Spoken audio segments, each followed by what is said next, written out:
on policing. I agree with a lot of my colleagues who don't think that paper, yeah. So police officers should be enforcing social distancing. I think right now we're watching. I was already watching the NYC City Council meeting, and it seems like it's jumping for some reason. I don't know why that is. Watching the NYC City Council meeting, and basically everything going on with that. Their thoughts on the NYPD, the social distancing. Salute to the city council members asking actual tough questions, actually holding, truth to power. It's very few. Salute to Councilwoman Samuels for her comments that we just saw. But right now, the NYPD, they just blamed rap, hip hop, and Pop Smoke for the issues of violence in the community. And that just shows their whole strategy of short-term policing. That just shows their whole strategy of not involved in the community, being very short-term, short-sighted in their police efforts. So we're going to get back to this. I'm going to show you guys this hearing. I'm going to raise the volume so you can hear it, but I just wanted to give you an update of what's going on, what's being said. Listen very closely to how they talk about the community, to how they talk about the police, to who is vulnerable here, right? Who's vulnerable, who actually needs help, and who doesn't, and who has all the help. So it's a very interesting time. Good morning to all of you. I hope you're having a good day. Good morning, good morning. So I'm going to go back to this, and this is Councilman Coleman Yeager speaking. I want you to hear what he's saying. He was basically, they have 5 minutes each to speak. And he's basically saying, hey, the cops are great. If you're an alien and came down to space, you'd think that cops were bad. Why would you think that? And, again, there's a lot of hardworking, working class people on the police force. This isn't to chastise them. This is to hold truth to power for those who are in power, actually, on the police force, being the mayor, the police commissioner, the head of detectives, these types of folks. So, and that's Dermot Shea, that's Rodney Harrison, and the rest of the city council. So I'm gonna patch you guys in, and we're gonna listen to this live this morning. You guys let me know what you think. I'm gonna come in and out and give you my thoughts. I told New Yorkers what you're seeing. I don't agree with you all the time, but I believe you to be a truthful person, and I don't expect you to agree with me all the time, but I try to be as truthful as I can. The idea that somehow we should just simply stop policing in this city because we're having a tough budget time is insane. The city council raised its own operating budget in the last 2 years by $30 million. $30 million. We are not proposing to cut 1 penny of that. But let's make sure that New Yorkers don't have cops on the street. I'm not necessarily going to ask you a question today because my clock is ticking away, and the number of people who get a chance to speak the truth about what we're actually seeing instead of playing what I would deem, I think, petty politics with policing in this city is disgusting. And I'm not going to do it. I want you to continue to remain safe. I'm going to address briefly something else. We have, I don't know why you feel forced to apologize for tweets. We've seen that here in this council before. Tweets are tweets.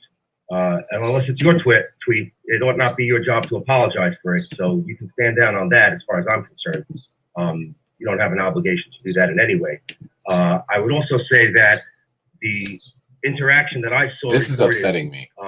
Between you and the Commissioner of Health regarding the police officers who serve the people of this city, I'm disgusted by it. I'm not asking you to comment on it. That's not your job. She's a colleague of yours and you both work for the mayor. But I am disgusted about it, and I don't work for either of you or the mayor. I think that her reaction to protecting our cops was so disgusting, so hideous, that I'm glad that a light has been shined on it. And when the council meets tomorrow to discuss why the mayor may have lost faith in the Department of Health and shifting operations to HHC for purposes of— This is so sad. I'm cutting the like, him down. Do that.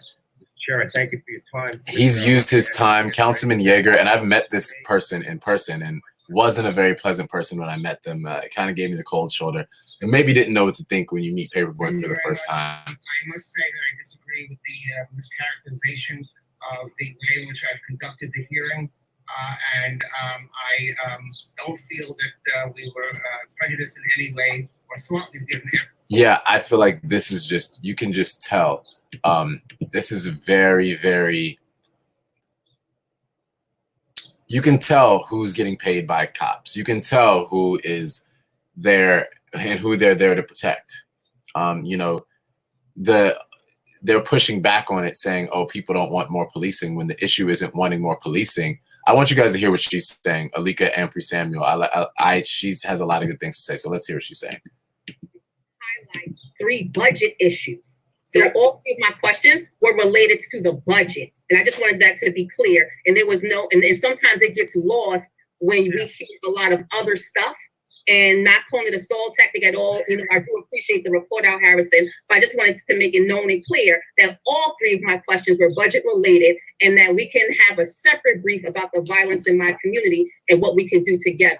So thank you so much, Chair Drum. And that's all I wanted to say. I just wanted to clear the record on that one. Can I just clarify something, Chair? Yes, of course. With Councilman Ampry Samuel, was there something I didn't address though? The fiduciary responsibility I took a note on. I think that's, I mentioned that I think it's an absolute possibility that those videos could result in lawsuits, which I absolutely don't like, but I think that's a real possibility. The school safety, I think I answered it in that, you know, I was complimentary to them. I love them. And I don't think that there was any additional cost associated with the training. I think it was 1 day. And then the crisis management piece, was there something that I missed? No, you didn't. It's just that it got in Harrison's report. I know Harrison talks too much. I know. I just wanted to say that because I got a ton of text messages about it. So thank you so much, Council. Chair Drum, for the opportunity to. Okay, we all like to talk. Oh, I didn't want to go behind. Councilmember, please. They're sitting up here laughing. Like, people are dying. They're sitting up here laughing and people are dying. This is my issue. They're sitting up here laughing while people are dying. The city council in New York has proved that they are, 1, ineffective, 2, will not hold truth to power when it comes to NYPD, 3, will pretend that they have a win. They would pretend something is a win because most people are so busy living their day-to-day life, they don't know that that they're doing minor rollbacks on legislation that they already pushed extremely forward in favor of the NYPD, raising their numbers, raising the pay, raising the budget nonstop, making the NYPD bigger than most military forces across the world.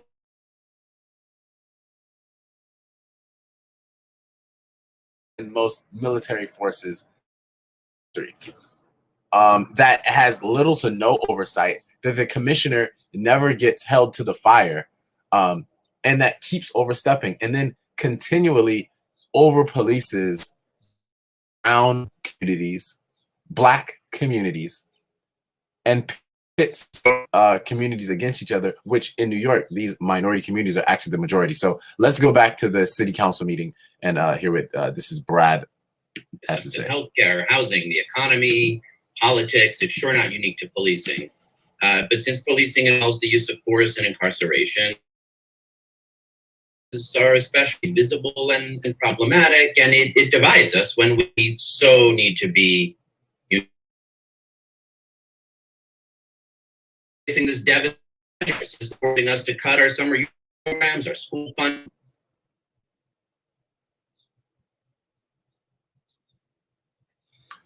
Okay, so maybe something wrong with my man's internet. Here, I'll refresh. Hopefully it's not my internet.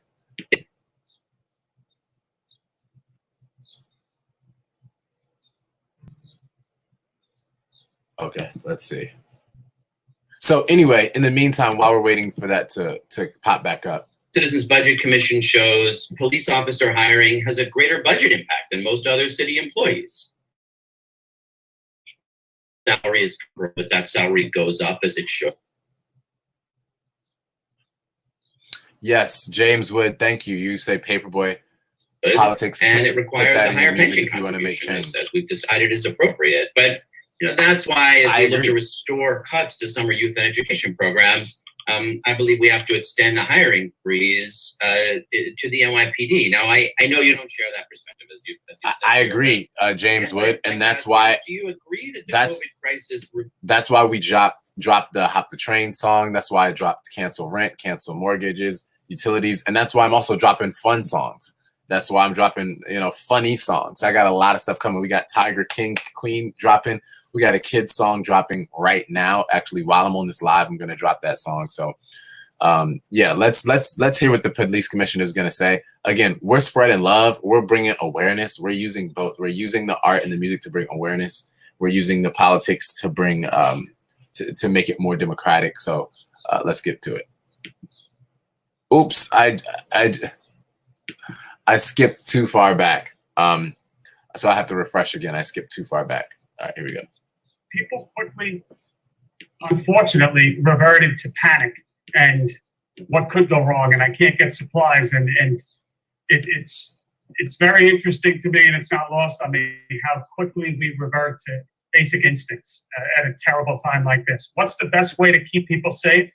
It's not just about the police department. Certainly, there's many things beyond that. I think I'm answering that and agreeing with you on that. Right. Public health is first and foremost. It's the hospitals, it's the doctors, it's the nurses. Right. But I also wouldn't get away too much from the police department. I think you would agree with that. And I agree with that as well. A hiring freeze is not a cut. We're not, it cuts money and headcount over time, but we're not coming after existing officers. We want to support them. But I do just want to ask one specific question, and my time's up. I try to want to squeeze it in. At the March preliminary budget hearing, just as we're looking at every little budget line to find all the savings we can, asked if you could tell us what the NYPD budget for media and public relations cost was. That seems like something we might have to really reevaluate at the moment. I don't think we got that information, so I just wonder if you have it today, or if not, if you can provide it. What the budget line. And this is why it's so important to have people like me involved in politics. I'm sorry, I hate to say it, but this is why it's so important, because people like this person, even though they may mean well, their voice, their demeanor is so out of tune with those in the community who are really hurting, who are really suffering, who have really lost faith in their politicians, and most importantly, the police force, who has power to change things. So anyway, this is why we're here. This is why we're speaking about this. I want to hear this answer. I think it's important. People I respect it. I think there's a lot of different healthy opinions on this case. We don't always agree on everything. I think what we have to do is maintain professional, and I think we have, and work through. The last thing I want to do internally here is surround myself with people that have the exact same opinion as me. I think it's the quickest way to fail. I think you want to surround yourself with the diversity of opinions, and I think we have that here. And we'll take what works and move forward. But I worry about, there's plenty of times that the NYPD does things wrong. There's plenty of times that what we do is just doesn't look good, but we're not wrong. And in all of that and sorting that out and dealing with trust and trying to keep the trust of neighborhoods, a couple people have talked about it today in the context of race, and I agree. Councilwoman Adams, I agree. I've had personal friends of mine call me up that are friends of the police in the last 2 weeks, and they are deeply troubled by what they saw on TV. And we have taken a hit to our credibility and to everything that we've worked towards in the last couple of years. That's what I mentioned that here because I think it is, I know what you're saying in cutting a budget of DCPI, for example, but there's a lot that goes into that too. And we have to tell our story, and we have to make sure that that story sometimes is we screwed up and own it, but it's also telling the story of, well, the tabloid headline isn't quite true. So Christine will give you the numbers though. How often? The budget for public information in fiscal year 21 is $3.2 million. Thank you. Thank you. So they Let's go to our next council member, please. So they spend Councilmember Gibson, followed by Councilmember Cohen. First off, they First off, they never admit that they're wrong. Ha, paper, yeah. What's up? It's our time. First off, they never mention they're wrong. They rarely do, especially when it's a big thing. They never mention they're wrong. Second off, we just found out they spend close to $4 million a year on public relations alone. Let's get to the next person. NYPD, who we have lost to the COVID-19, and certainly those who are on the road to recovery. We continue to pray. I think we all acknowledge that COVID-19 has had a profound impact on the city. Us. It is not discriminated from neighborhood to neighborhood, zip code to zip code. But we also acknowledge the disproportionate impact that has been felt in communities of color. This pandemic is a public health crisis and really requires a public health response. It's sad sometimes that with many instances, whether it's taking homeless off of our subways or responding with social distance enforcement, healthy spacing, that it always falls on the NYPD. So that is why many of us have asked for a collaboration with other agencies like the Department of Health, H&H, like potentially crisis management system, anti-gun violence groups, because we always want to make sure that everything does not and Jackie a few months ago. I'll tell you about it. Focus. I think for many of us in our communities, we've been troubled, as you have, by some of the videos we've seen. I am one of the co-chairs of the Women's Caucus. So certainly the video I saw last night, as a woman, to see a woman on the ground with her child a few feet away was very disturbing. And I know a majority of the interactions over the last few weeks during this pandemic with police have been positive. I've been involved in distributing food and face masks and other things. So I know that we've done a great job, and I commend the department for that. But I think we all have to denounce when we see these incidents that always end up with Black and brown New Yorkers on the ground. It is unacceptable, and I certainly ask, as you continue to do, to denounce it, investigate it, because if our people are on the ground in May, I am concerned at what will happen in the summertime. And again, it is not a majority, but it is a small population that sometimes comes into communities of color with a different mindset and a different approach. And that has been problematic for years. So this is a budget hearing, so I certainly want to echo the sentiments of Chair Donovan Richards, because we as a city have to all face the burden of this fiscal crisis. So the NYPD's I'm posting budget cuts are a mere 1% compared to an agency like NYCD that's 48%. The complete elimination of so they're talking about they're only trying to give a 1% and summer camp. We cannot accept a budget where young people have nothing to do this summer. They are idle on our streets. So we are asking the department to work with us, as we do other agencies, to the thing is, our ideas are fresh. The civilianization that we always talk about. We're giving more cut. We're giving more fresh ideas, more new ideas. Look, she just said it. They're only getting cut. The proposed cut. They're only even proposing to cut 1% of the NYPD budget. I'm tweeting all this out.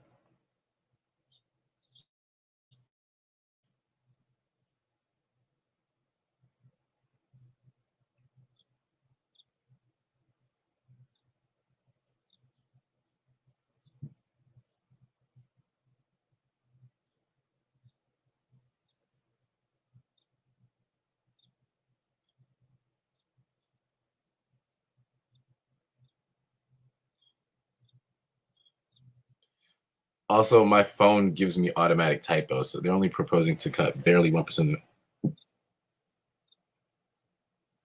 Okay, so I'm shout out to all y'all for tuning in. So right now, if you're just tuning in, we're watching the to be positive, but we in the community of color, we want to be treated just like everyone else is, giving us face masks and talking to us. We're watching the hearing between the New York City Council and the NYPD and NYPD Police Commissioner and some of their affiliates. Now, for me, I didn't call this meeting. I wasn't invited to this meeting. I'm not on the city council, and I'm definitely not a part of the NYPD. I have a lot of friends that are in the police department. I have friends that are in the NYPD that work on this campaign, or were former police on the NYPD that work on this campaign. I just had an NYPD officer, Steve Lee, who's running for office, come on my live stream yesterday. So get it straight. My goal is to work with the police, work with the NYPD. But, you know, when they're not working with us, that's when we have a problem. When you're beating us, when we want to talk, that's when we have an issue, because we want to spread love. Our whole goal is to spread love. They say if I go outside, I'll be sick. To the But youth baby, question, I think without we've you, touched on it a number I'm of times. sick. I will have Nilda Hopkins and Chauncey follow up. We are thinking the exact same things regarding finding activities. Where can we find outlets, if you will, for the kids this summer? We do have some pretty concrete ideas, and I'd love to follow up with you offline on that. Okay. Regarding, Christine, if you could jump in a second on civilianization and just where we are regarding the civilianization.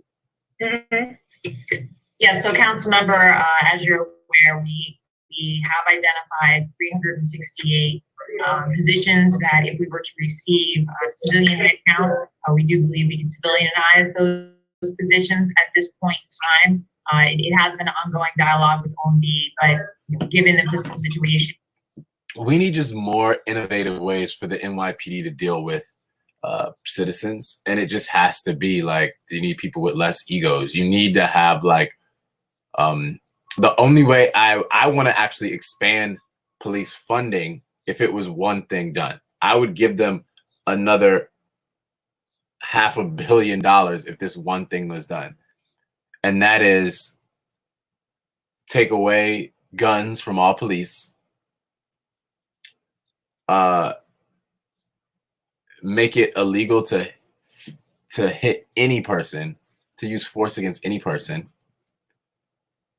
and unless that person was in an active situation where they are using force against other people. And then I would want every officer to have to go out with a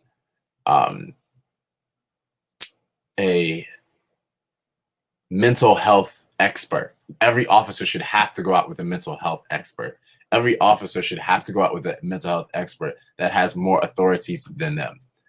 And then I would want the police to have longer training, and much more training. So these are some of the things that are important to me.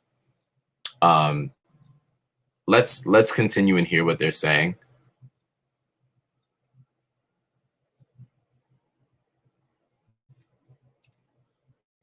It's just all interesting. It's all interesting. So, and this is why I'm live streaming this stuff, so you guys can see it when I do. So you guys have access to this when I do. And it's not just me going this and not sharing my journey.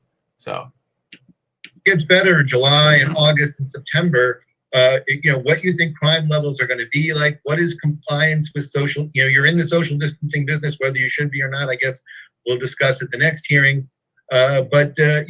We're talking about reduced special events, but that doesn't mean that people are going to go along with social distancing as the weather gets better. Are you concerned at all about crime levels going up forward? And do you think that the staffing levels are appropriate to deal with that? I never say the job done without the resources that we have. We will make do, and I have full confidence in the men and women of this department. I really do. So we will adapt to any situation and get the job done for New Yorkers, and New Yorkers should feel confident about that. In terms of crime trends, it is impossible to predict. I mean, for many on this call, I as a 29-year professional in the police department, I would throw out almost every statistic from March 12th to now. I think that's how you have to approach this recent events. And I don't know, to the crystal ball comment, exactly what is going to happen. I have concerns. I'm paid to have concerns. And hopefully, and I do not, for the record, fearmonger. I tell it like it is, and I tell you what I think, and that's my job as all right, well. I'm screenshotting this. I can share. But there's a lot of unknowns. We had a significant crime spike at the beginning of the year. We worked with a lot of people, and some people didn't like what I said, and I own my words. But we worked collaboratively. We sat around the table. We said different opinions from different sides, and I think that was healthy. And there were some changes to the bail law. I don't know how that's going to really play out in the end. I wanted it to go further. I can tell you that people on the defense side didn't want it to go as far. When both sides aren't happy, maybe that's a good thing, and maybe it was a good compromise. I don't know. But, you know, some things definitely changed, and how that changes as we go forward, if nothing else changed. But the reality is a lot else changed. So we have different Rikers population now. Hard decisions had to be made. Yeah, so I have big issues with a lot of this. So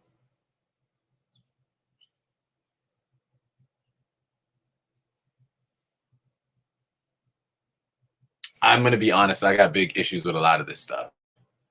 And their answers are just so subpar. Not infringing on people's rights. Is it going to go to the normal levels? I don't really know. Right now, it's hard to imagine business is normal. There's no schools open. There's no restaurants open. The trains aren't running to full capacity. I tell you that there are areas of the city where on a particular night, if you went down it, it's not always on TV or on Twitter, but you wouldn't know that there's a pandemic going on. We've encountered block parties with, you know, a lot of people doing a lot of things that they shouldn't be doing. You didn't hear about it because the NYPD cops handled it well and diffused it and didn't have to arrest and summons people, and we managed it, if you will. But I think that the reality is, and I've said this publicly, 8.6 million people in this great city of ours. It's hard to imagine that, you know, you're not going to see more people on the streets. We're going to have to manage it, and we're going to have the realization that we're all going to have a little more patience. The thing is, you can't break social distancing in order to enforce social distancing. I mean, that has to be addressed. There has to be ways to allow people to still come outside and still go about their day to day and not treat them like the enemy. Have more compassion and understanding. You have to bring more love into it. This is why we need Paperboy, Love Prince. This is why I'm hoping you all vote for me June 23rd, because this is an issue. We need more love. We need more compassion. We need more people that are focused on the people instead of just being right, instead of just staying in power, instead of enforcing their will all the time. And that's what happens to NYPD. We're going to go back to the hearing. I know a lot of this stuff is boring, but I want to bring this to your doorstep, and for you to be able to hear this. I want you guys to really be able to hear these police hearings. This is why I'm live streaming while going a part of this. This is going to be the type of this is going to be the type of excuse me, transparency you can expect once I get into office.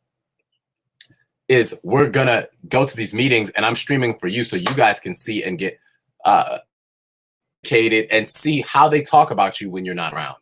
Okay, because if it wasn't for Zoom, we wouldn't be able to have this access to these type of meetings. So I'm gonna go back. We have Councilmember Farrah Lewis speaking now, and I've actually met her before. She was not very welcoming and kind to me. I'm letting you guys know. I'm being 100% honest. She was not very welcoming and kind when I met her. And treated me, you know, some of these council people treat you like, oh, just because you're not, you can't do anything for me, I'm going to treat you that way. And this is how she treated me. And I had nothing but love for her, still do, would love to have a conversation with her, but let's go to what they're saying at the city council meeting. All right. Question is in regards to Safe Horizon and case reps that you may have at your local precincts. How has that been going? Have you funded enough intake reps during COVID, and what is that going to look like for the FY21 budget? And what is the increase of funds you're asking for in regards to DV services and organizations? Those are my three basic questions. Thank you. Thank you, Councilwoman Lewis. I'm going to turn it to Ben Tucker in a minute on the training. And this is why we need real quick. This is why we need people who are going to be forceful, who are going to hold true to power, who are going to consistently and fervently let you know what they're fighting for, who aren't just going to shy away when it gets tough, who aren't just going to shy away when they're dealing with a situation that may ruffle some feathers. You got to go in hard. They don't want to go in hard for you because they feel like they can get with it, because they operate in silence, they operate in secrecy, and don't have to stand up for what they have to take pressure from the actual community for what they're doing. Let's hear what the police commissioner is going to say. That is who we work for every day. The last question you're going to have to remind me about, but if you could, Councilwoman Lewis.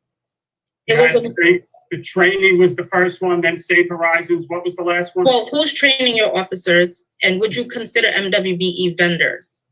Okay, I think you had a last point too, but Ben, if you could talk about the training that we currently conduct. Sure. Yeah, good afternoon again, everyone. So yeah, so lots about training, and we're talking about, we have a huge cadre of trainers, obviously, at the police academy. It's a very diverse group, but it's very, we're trying to aim both, not just recruits, but all of our 19,000 civilians, as well as the department and ongoing services. We've increased the number of training days, as I think you may remember, by 3, a net increase of 3 days, so it's up to 5 days. And by the way, we've exceeded that number, triple number almost, at least 13 days by my last count, for in-service training across the department. So a lot of that training happens. So her question was, who trains the officers, and then would you consider minority and women-owned businesses to help train the officers? Again, I would really wish she would have went into the relevance of this question, especially as we're talking to right now in this budget. I do think it's important to have more of that, but yeah. Idea of de-escalation and policing community with respect. We bring in, for example, GOAL, the Gay Officers Action Alliance group. It helps develop and has developed curriculum for us to use. And we bring as a diverse group. The NYPD training is terrible. The fair and impartial policing training that we conducted is a minority-owned women's firm as well. So yeah, we do. The training is terrible. It's so short. It's terrible. But they spend so little time studying the law. People wonder why our cops consistently and so confidently violating people's rights. And again, this isn't the fault of the police officers. This is not the fault of the individual police officers. It's the fault of the NYPD First Deputy Commissioner, this guy who just spoke. It's the fault of the NYPD commissioner. They don't spend any time focused on the law and learning the law. So it always happens that they're going to violate the law and violate your rights because they don't know the law. They do not know the law. That's just facts. That's facts. So, and you see all these people speaking, they're so emotionless, they are, because it's not affecting them. Is it? That is the contract, yes. All right, thank you. Okay, thank you very much. Let's go to our next council member. Council Member Rosenthal, followed by Council Member Deutsch. Council member, your time will start now. Great, thank you. I want to start by thanking Councilmember Richards and Drum for holding this hearing and for their opening statements, as well as from the public advocate. I do support the elimination. And this is the issue that I have, and I'm gonna be honest. This is the issue that I have with these council people. I meet them, and this is why I want them to be replaced, because once they use opportunities like the police brutality as ways to beef up their own credit and clout or what have you, instead of actually making change, instead of actually making systematic change, stop focusing on one officer, stop focusing on trying to get one officer fired, and actually start focusing on changing the system, having systematic change, not just individual change, because individuals are always going to step out of line, go rogue, have problems. That's just human nature. But a system can be well designed, well curated to weed these types of things out effectively and to make it right for the people that it serves. Commissioner, you've been given a task that is more appropriately placed with the Department of Health. What is required when it comes to I agree. mask enforcement I agree. is a public health education campaign. The Department of Health could easily set up an education corps. Plenty of people are out of work and would be happy to do this job. And I'm sure there are folks who would volunteer. The Department of Health would train them to focus on mask distribution and public health education. The outreach orientation would be very different from what the training is that an NYPD officer gets. This education corps could distribute information, additional information about where to get food in their community, about mental health services that are available. Their only job would be public health education. Commissioner, do you disagree with me? I think you raise a lot of very logical points, Councilwoman. I don't disagree with anything that you said. I think everyone is doing the best they can during this time of pandemic, but there's certainly other options available, and we'll work with all parts of the city government to pitch in where we can. But I think that your statement was very well thought out. I think that I would have a hard time disagreeing with anything that you said. Would you be willing to give up this responsibility to let the mayor know that you're willing and interested in giving up this responsibility to another agency?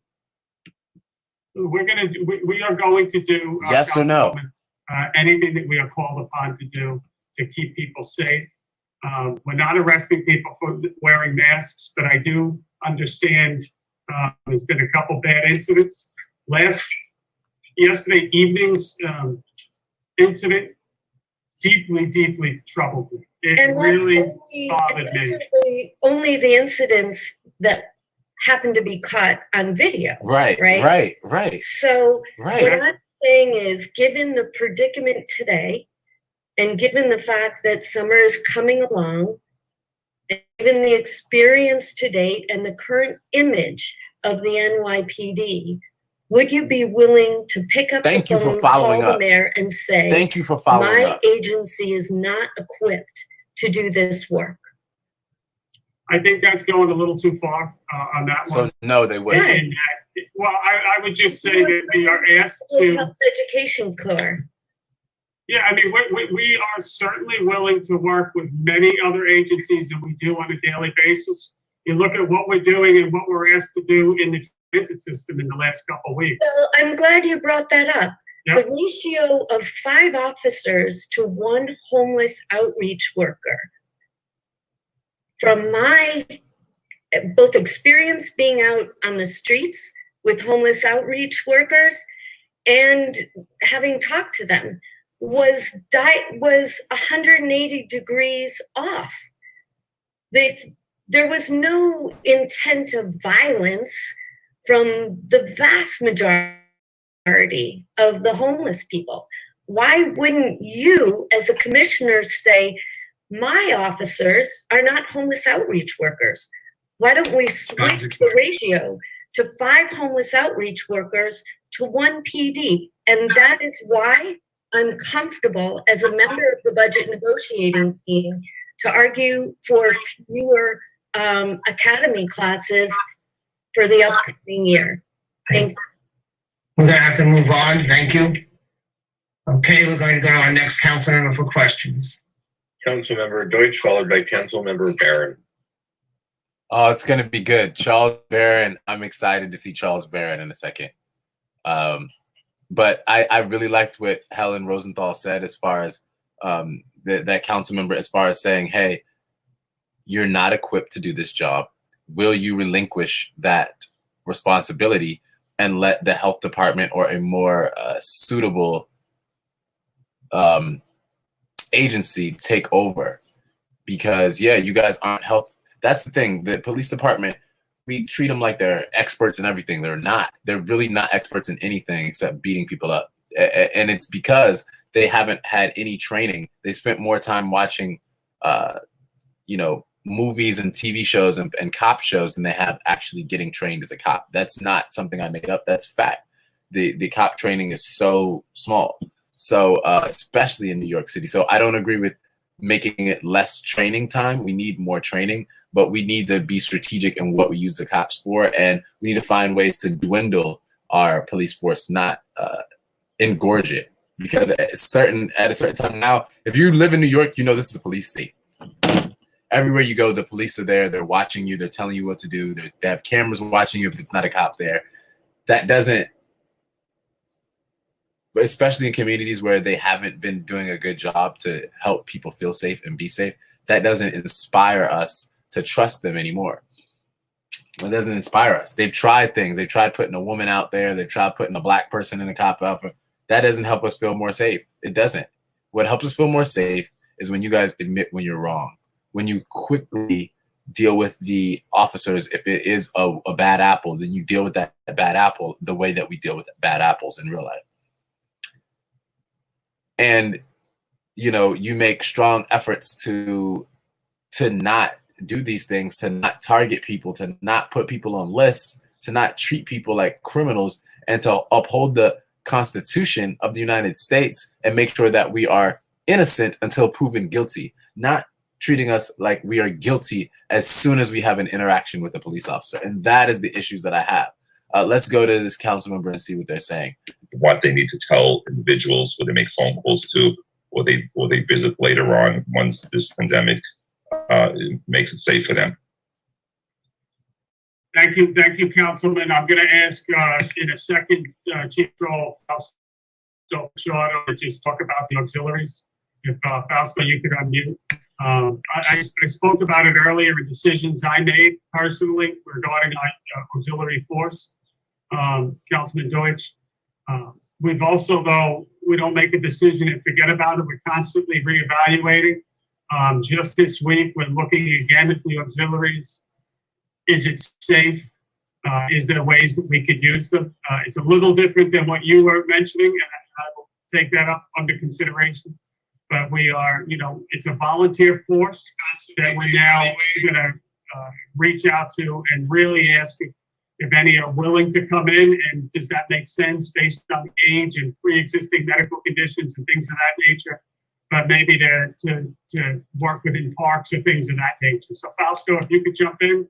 We're up early. I mean, well, it's not early. It's 12:40, but it's earlier in the day than our normal live stream. So that's why, hey, this is one of the reasons that we're giving, we're talking about important issues. I want to be clear. I love having fun. I love being funny. I love entertaining. That's what I do. But I also want to let you guys know that I have your back, that I'm focused on finding ways that we can all have a better life, that we can come together. This community can come together and work together and spread more love and not use authoritarian measures to impose their will, to not try to force you to do something to impose will, but instead to work with you so that what's right is right and what needs to be done can be done. And to let you know, I'm not letting up. And the only reason we're doing this is because, again, and one of my favorite quotes is, there isn't a song called F the Fire Department. There is a song called F the Police. And that is because of the consistent disparities in policing and tactics used against people, against citizens, especially in certain communities. So, all right, let's get back to it. Because it was critical that we look in line with the CDC guidelines, look at our workforce, our volunteer workforce, and we're certainly exploring all ways to get them back on the street. I know firsthand how dedicated they are, and they've been asking since this started what they can do to come back to work and help us out. So I just want to make one last recommendation. So in addition to, I understand that they cannot be outside as of now, but if they can make phone calls and given a script and be trained by CDC and DOH if they could reach out, make phone calls. It's not difficult to get people's phone numbers. Any person running for office to get almost every single phone number out there. Number one. Number two is that my colleagues are mentioning about the youth during the summer months. So in order to be an auxiliary, you have to be 17 years old. If we could lower that to 16 and use those young adults to be part of the auxiliary program and recruit them, we have, the auxiliary program here in New York City is really amazing, but we need to use them now more than ever under leadership. Have to move on. We need to move on, so finish up, please. Yeah, I'm trying. And I think this is important. This will be twofold. One is to help our young leaders, and number two, we will use their resources to reach out and educate people and to be more proactive than to having the officers go in and try to de-escalate situations if we could do education and be proactive. So thank you very much. Okay, thank you, Councilmember. All right, next Councilmember, please. Councilmember Barron, followed by Councilmember Valone. Hey, Councilmember, your time will start. Charles Barron, I'm Thank you. excited. The chairs, Young and Richards, want to Oh, thank you. Inez for Barron. I'm sorry, statements Inez that you Barron. have made, and presumptively support Public Advocate Williams' statements, which I believe he would have made. And Ampy Samuel for the comment that she made. I want to thank the commissioner and his staff for being here and appearing before us so that we can have this opportunity to present questions to them. Earlier in his remarks, the commissioner said that the NYPD has been consistent, and I agree. They have been consistent in demonstrating the racial disparity that results in the unequal enforcement as it pertains to Black and Brown communities and the negative impact that it has. I also want to associate myself with those who've said that we need to eliminate the academy class that's coming up. I don't think that the training that's going on there in that academy has seen any significant change in how officers interact in our communities. In 2018, it was earlier said, one of my colleagues pointed out that the We need a commissioner citizen who was review at that board. time the chief of crime control came before the hearing. And it was at that time that he said that he did not believe that NYPD treats Black and Brown communities any differently than they treat white communities. And in subsequent hearings, when I've asked him about that, he has never said that he has had a change in that understanding or that belief. I want to say that we are looking at Stop and Frisk 2.0. We're looking at, again, Black and Brown people being denied their constitutional rights and being the targets of police summonings and arrests. At the funeral for the Rebbe 2 weeks ago, large numbers of people gathered and were accommodated and deferred to by the police. This week in Williamsburg, again, large numbers of people gathered and were not arrested, even though they were not obeying the rules for social distancing. 2 weeks ago, there was a person that we all saw via video that was accosted by the police and a choke hold put basically on his neck by the officer's knee. And the outcry was tremendous, yet still later we still see more incidences of police, particularly in an incident last week at the 7-5, when an officer attacked a young man, put him to the ground, and antagonized, not only did not try to de-escalate, but antagonized other people who were there watching what was going on. So we see that there has not been a significant change. Even though officers are wearing cameras, they continue to engage in negative ways in our communities that are Black and Brown. And I think that they do it because there are no appropriate consequences for their actions. That's why They we get need a slap on citizen the review wrist, board. They lose vacation days, but there's no That's why we need a citizen review board with power to remove officers. said that the videos do not reflect the values, but in actuality, they reflect the practices that are in place. So to my colleagues, I just want to say, we're asking the police department to tell us how they can reduce their budget. And they're talking about all of the reasons that they need, the amounts that they need for their programming.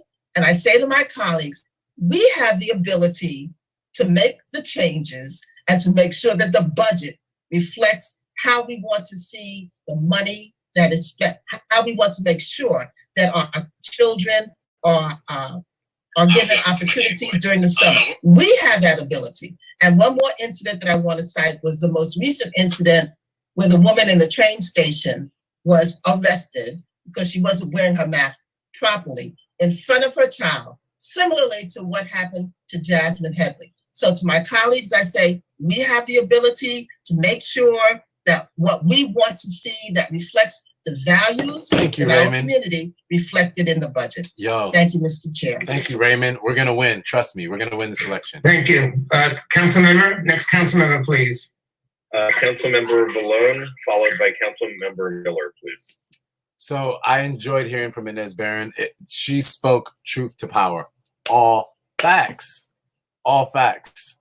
The only issue I have with reducing the training is, yes, cutting the training will cut money. And yes, the issue is the training. The issue is the training that happened is what is teaching these officers to act this way. The training, they're being trained to beat you up. When you look a certain way, they're being trained to literally target you. Again, I took criminal justice courses in college. That is more police training. I'm sorry, that is more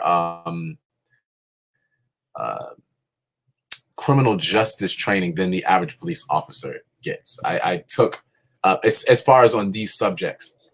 And I was not a criminal justice major or anything like that. But I was in these classes long enough to see how racist the hypotheses and the studies that the policing that is still done today is based on. You got to remember, the grandfathers of policing and the people who came up with this stuff, they were doing it. This was like before Martin Luther King.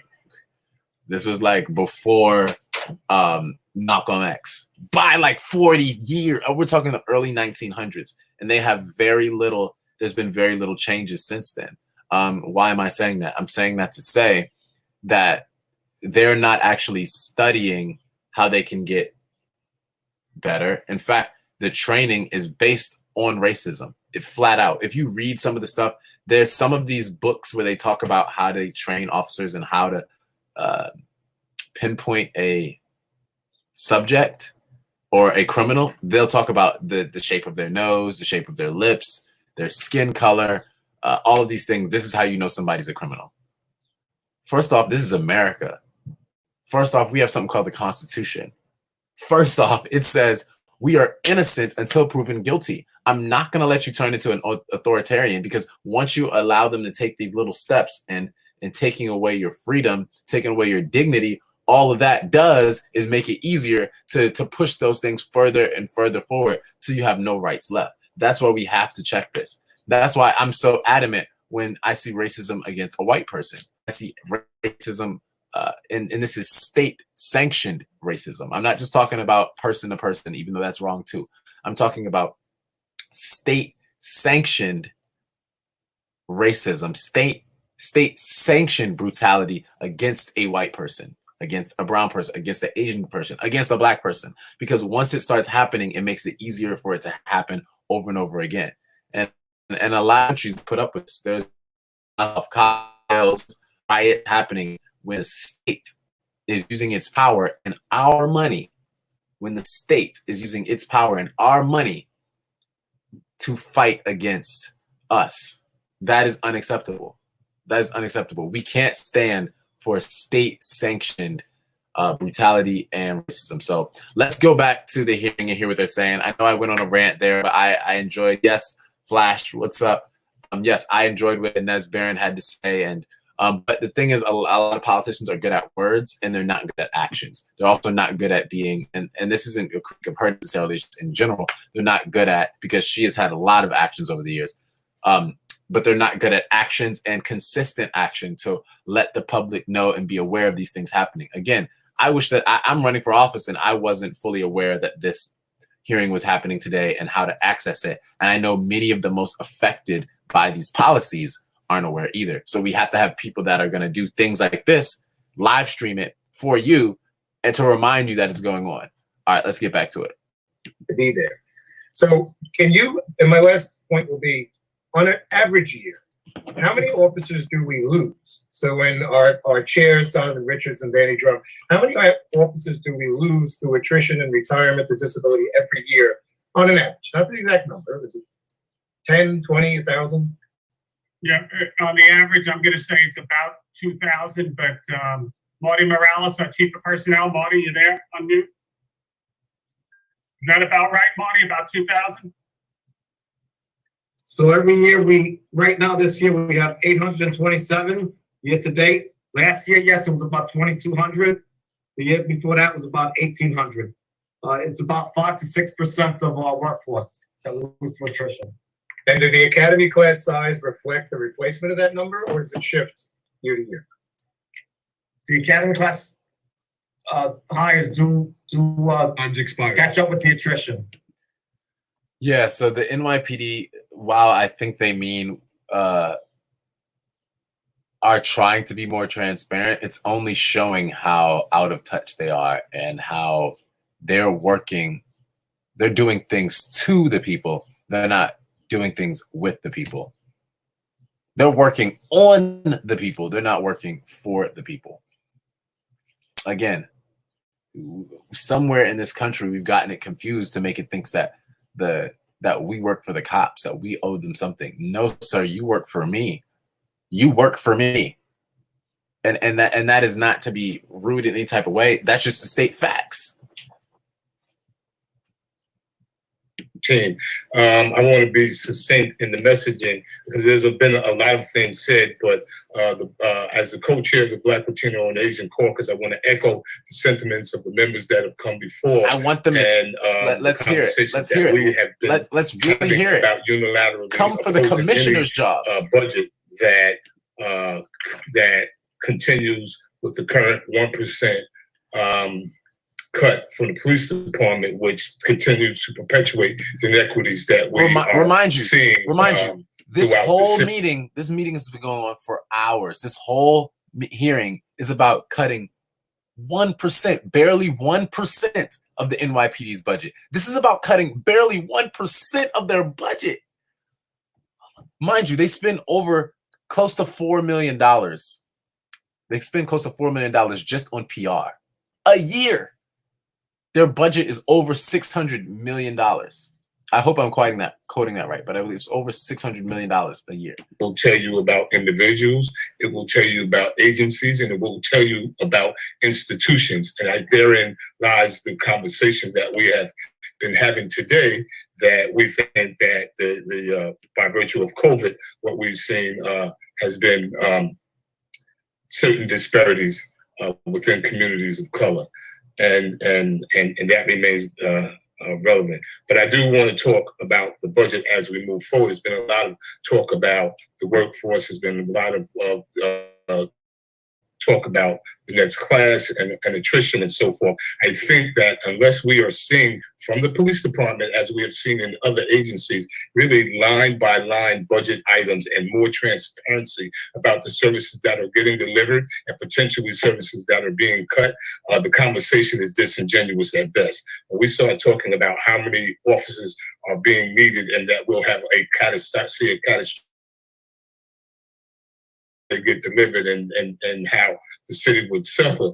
We don't know that because we don't know if that each and every one of these members under the budget of the police department, what are the tasks are they performing, right? Or their civilianization, or the things that could be done. Because certainly from an HR perspective, I know that the citywide administrative services and every agency within its scope are now assessing and evaluating based on COVID-19, the work from home mode, the brick and not just the human capital, but the brick and mortars as well. So as the city changes on how they deliver services, does the police department intend to remain the same, and are they continuing to evaluate? Right. If everyone else is going out of work and is having less work, why do we have so many of the same policing tactics? About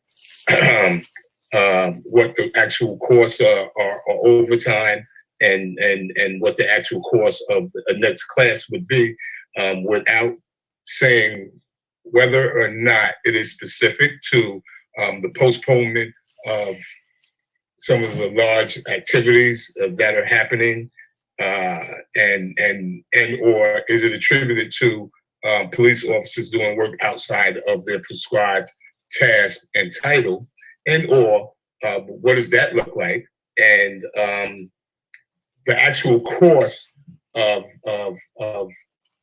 having a class that said we have to do this to mitigate the overtime, but then we have to balance that with the actual course of the training, the fringe benefits, and all the things that go along with that. And so we need to see more transparency and not just say that there has to be a replacement through attrition, number by number, as was mentioned earlier as well, that there, as we've seen the reduction in the number of inmates in Rikers Island and crime and agencies just in general, it appears that the police department has maintained its philosophy and its numbers in that way. And I'm simply saying that I would like to see transparency. The thing is that you guys got to remember is the police need crime. This is why there's so many instances of police departments, of federal agencies like the FBI, like the CIA, and again, local police departments,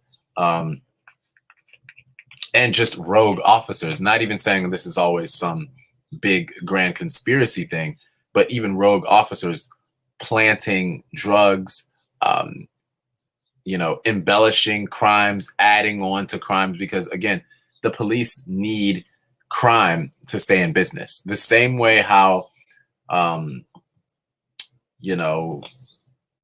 Coca-Cola needs people to want soda and sugar to stay in business is just how the police officers and how they need crime. So they have to justify their services by crime going up, by having issues in the community, by projections, by using school data, by using prison data to justify swelling their forces. And it's gotten this bad.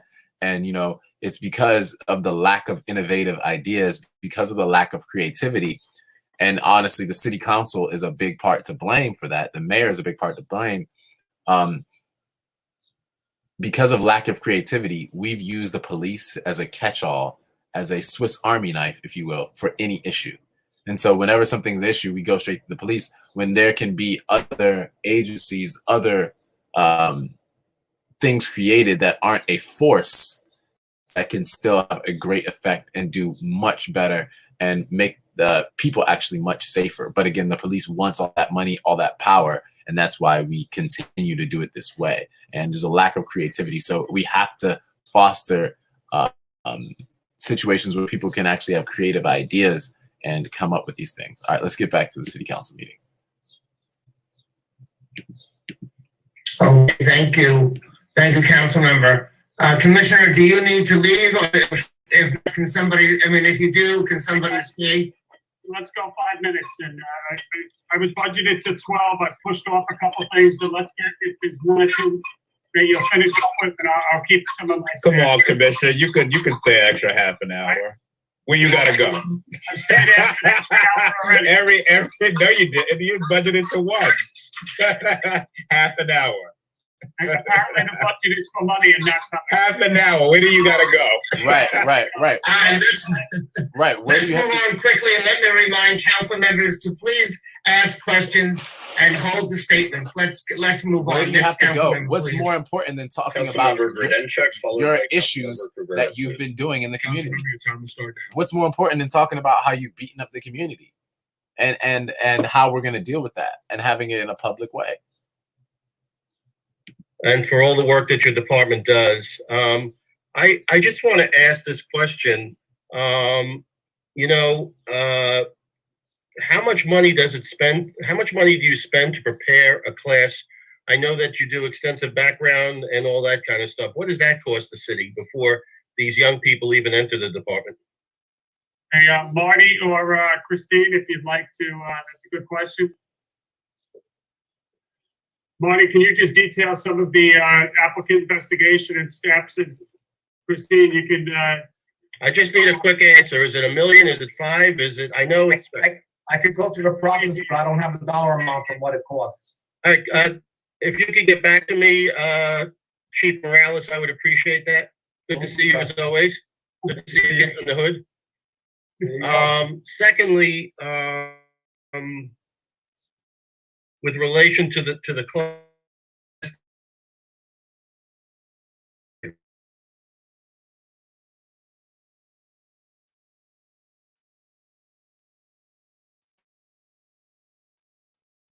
Okay, looks like my internet has.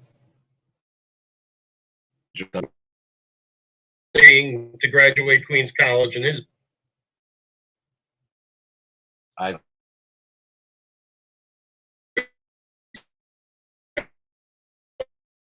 really. I'm refreshing this.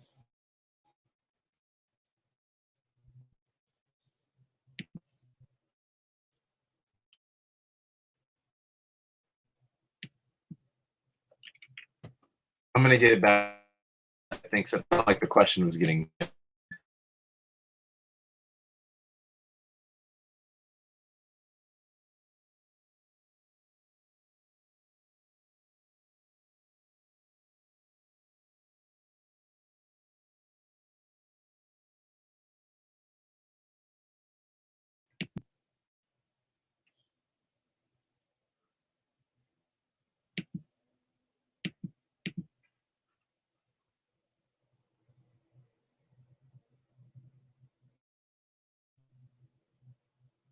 About that.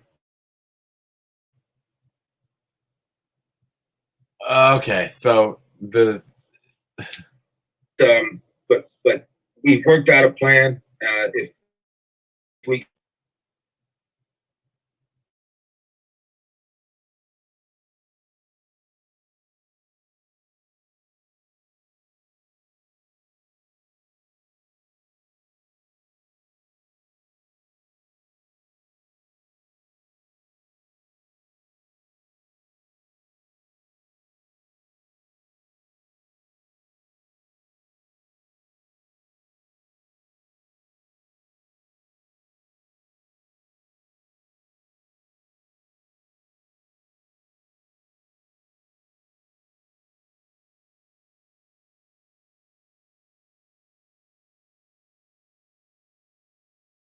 only roughly 9 or 10 of those, so we'll have some challenges. But the truth is, I think when we think about the class, okay, we're talking back. about hiring, we're bringing new people. Sorry about that. Who have passed the physical exam and are healthy. We will be certainly strictly adhering to wearing gloves and masks throughout the training. But we clean the classrooms frequently. We'll be doing that. We will doing all the things that we know are important to minimize the spread to the extent that there are problems. We had only about 4 people in the last class that went out sick. One was tested positive, but the numbers weren't very high, and of course we were still conducting training. So Thank you, Commissioner. I just want to say one last thing. I appreciate that answer, and I know how hard you're going to work to keep people safe. I just want to thank Commissioner Shea for speaking up for crime victims. My first boss had worked at the Crime Victims Board, Assemblywoman Mayerson, and I don't think that we as a society put enough on talking about that. Probably many of us who are on this conversation have been crime victims. I've been burgled. I lost a car many years ago. And I want to thank the NYPD for their work. And many times they are necessary because we collectively as a society have not come to grips with issues that we really need to come to grips with. And so I thank them. Yes. And I wish you well. Yes, they're necessary. And yes, crime victims, it's a real thing, and we have to find innovative ways to deal with crime. The issue here isn't dealing with crime. The issue here is treating people like they're criminals, treating people like they're guilty, when by the Constitution, you're innocent until proven guilty. The issue here is treating people like they're guilty when by the Constitution you're innocent until proven guilty. The issue here isn't we have a problem with people enforcing crime. The issue is when you enforce crime, you use hateful and forceful tactics that end up harming a lot of people, targeting a lot of people, and making them victims of crime from the NYPD. And it begs the question of who is going to stand up for those who are victims of crime for the NYPD, since the NYPD won't do that for them. Let's get back to the hearing. The fact is, regardless of the reason, we saw a spike. Love to find out what was the spike, but there was definitely a spike that took place. We see 3 of the 4 categories of the highest crimes that went up. That concerns me. And the only category that didn't go up is because people are really not in the streets and they're not being assaulted as much for $1,000 or more. And so I am very concerned that just a few years ago, everyone who's council right now pushed the mayor. The mayor gave us some resistance to add 1,200 police officers. And it seems odd to me that now we're saying, let's get rid of police officers. Why was it necessary then and not necessary now? And let me just present something here with a question. And that is, summer is coming. People are not going to wear their masks. Very few. So it is right now, it's very hot. And even in countries where they went down the curve, it was during the winter time. I'm just concerned about the dynamics that are going to be in place. Have you thought about what would be the next step? And even for police officers wearing a mask, what is that? You know, what is it going to entail? I mean, somebody's super hot and going to deal with heat stroke versus wearing a mask. And same thing with police officers who have to walk the beat in the sun. What is it going to look like? So I appreciate if you could help me with that. I'm all for the cure of violence. Myself and public advocate Jamani Williams, we got it through so many years ago. It's my hope that we keep funding it. But the thing that strikes me is that there are other agencies, other departments who have no cuts whatsoever. But we're talking about balancing it in the back of the NYPD. Yes, there should be cuts, but you're not the all in all. And at the end of the day, to be honest with you, you're not the mayor. It's really a negotiation that's taking place between the council and the mayor. The issue is we're only talking about cutting their budget 1%. So that's almost a fake cut. That's barely slimming any fat. That's a fake cut. Only cutting it 1%. So that's the issue with that. And that is that you should have never even been put in a position to have to even ask for masks. It should have been already in the plan given to you. I saw police officers there early on who told me I can't get a hold of a mask. And so can you answer that question regarding this summer? So if that's known that police officers would even have an issue getting masks and having access to masks, then why are you using draconian measures for citizens that don't have masks or don't have access to masks? So I think I've said it a bunch of different ways. Thank you for the statement and the question. I think clearly that I'm concerned about that academy class and the impact it would have. And you have a finite number of resources. Everyone has different opinions of how the money should be spent or where the resources should go. But we have a finite budget, and any impact on it, the bottom line is it'll have to come from somewhere else if those cuts are made. So that 1,200 officers that you received, do you believe that made a significant difference?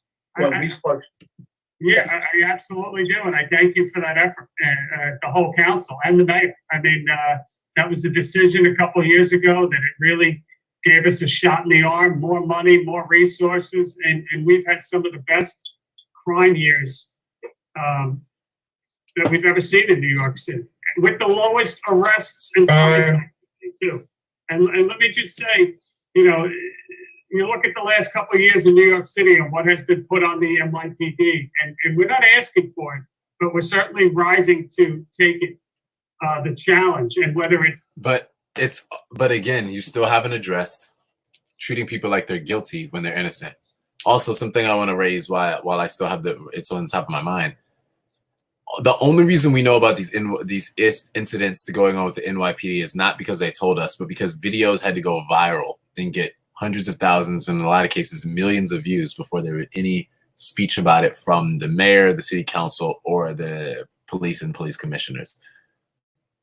What am I saying? I'm saying now they're all wearing body cameras. Imagine how many injustices happen every day on these body cameras that we never get to see because they'll never release the video. And it has to be some brave citizen that stands there, records, hopefully has data, and hopefully has battery on their phone to be able to share the injustices that are going on.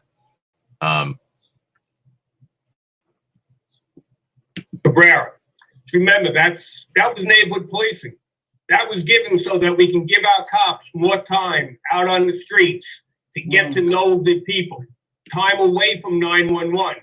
If we step back and lose that opportunity for our cops to get out of their radio car and interact with the community, that sets us right back to where we were pre-2014 when we introduced neighborhood policing. And I don't think any of us, I know I don't, and I guarantee every cap.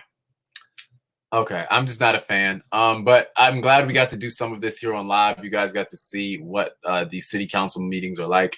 You get to see what the police department, NYPD, has to say about some of the articles that you've been sharing on Facebook. You've been sharing to your friends and the stuff that you've been experiencing in real time. So again, we got a lot of new music dropping. I'm dropping a kid song today. I think I'm going to drop Tiger King Queen today, and I'm working on a lot of other stuff.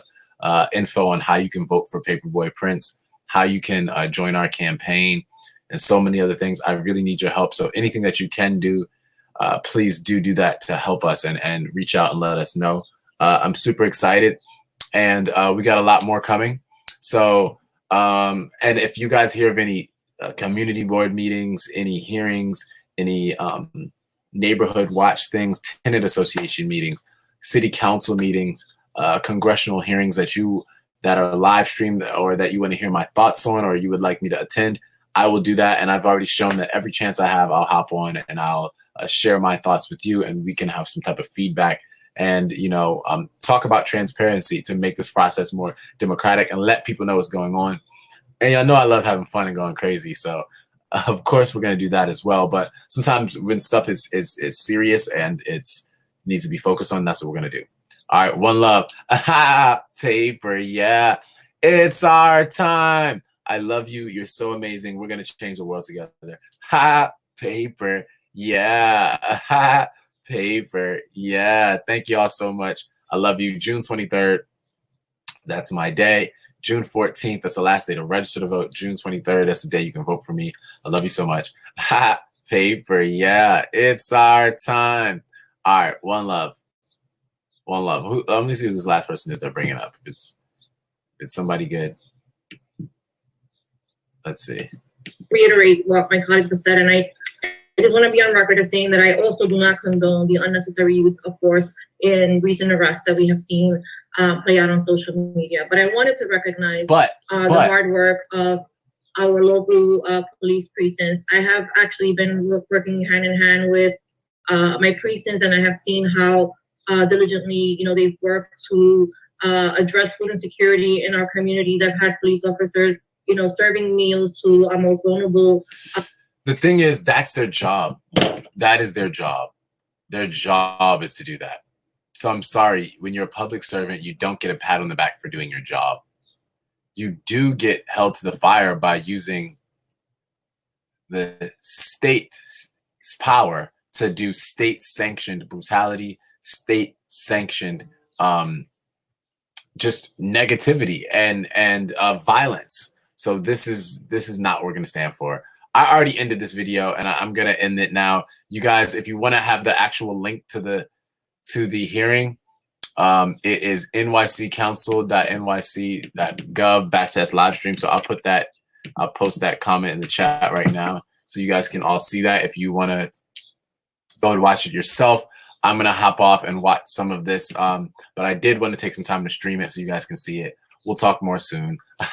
Paper, yeah. All right, I'm out for real. I'm out for real now. I love y'all. Like I said, music coming out. We got events coming. We just did the first ever Paperboy games last night. It was amazing. Thanks to everyone who tuned in. All right, we'll talk soon. Peace.